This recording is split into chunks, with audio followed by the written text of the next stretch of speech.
Hello friends, అందరికీ నమస్కారం. Welcome to my channel.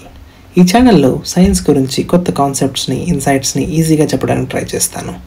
అందుకోసమే ఈ యొక్క ఛానల్.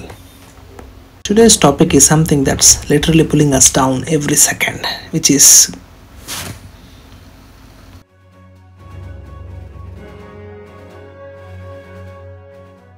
మీకు ఎప్పుడైనా అనిపించిందా ఎందుకు ఆబ్జెక్ట్స్ అన్నీ కిందకే పడతాయని, ఆర్ ప్లానెట్స్ అన్నీ సన్ చుట్టూనే ఎందుకు తిరుగుతాయని? అయితే దానికి ఆన్సర్ గ్రావిటీ, అంటే తెలుగులో గురుత్వాకర్షణ శక్తి. Let's get started with the video. అసలు గ్రావిటీ అంటే ఏంటి? గ్రావిటీ అనేది రెండు ఆబ్జెక్ట్స్ ఒకదానిని ఒకటి పుల్ చేసుకునే ఫోర్స్. ఆబ్జెక్ట్ యొక్క మాస్ ఎక్కువైతే అవి ఎగ్జర్ట్ చేసే గ్రావిటేషనల్ పుల్ కూడా ఎక్కువగానే ఉంటుంది. అందుకే మనం ఎర్త్ మీద ఫర్మ్గా ఉండగలుగుతున్నాం. స్పేస్కి వెళ్ళిన ఆస్ట్రోనాట్స్ మాత్రం గాల్లో ఎగురుతూ ఉంటారు.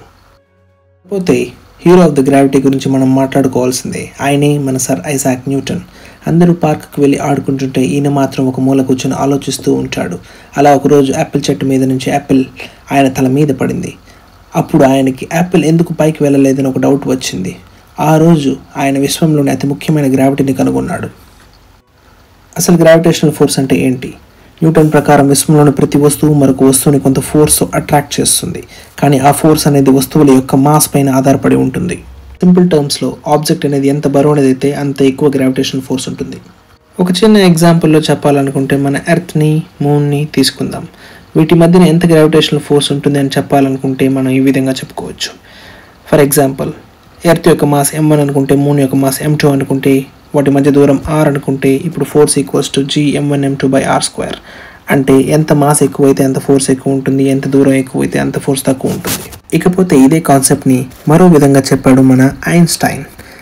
గ్రావిటీ అనేది కేవలం ఒక ఫోర్స్ మాత్రమే కాదు, అది ఒక curvature and space time fabric అన్నాడు.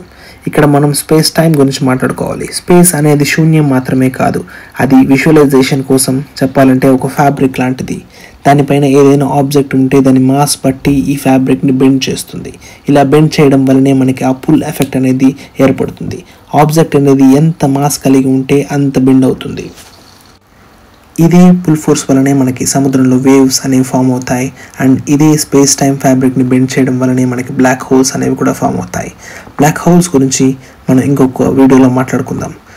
సో గైస్, గ్రావిటీ అనేది ఒక invisible force that is keeping all our universe together. And మన భూమిపై ఉండడానికి, ప్లానెట్స్ అన్నీ మన సన్ చుట్టూ తిరగడానికి కారణం కూడా ఈ గ్రావిటీనే. వీడియో మీకు నచ్చిందని అనుకుంటున్నాను. నచ్చితే లైక్, షేర్ అండ్ సబ్స్క్రైబ్ చేయండి. మీకు మరిన్ని వీడియోస్ చేయడానికి స్ఫూర్తినిస్తుంది.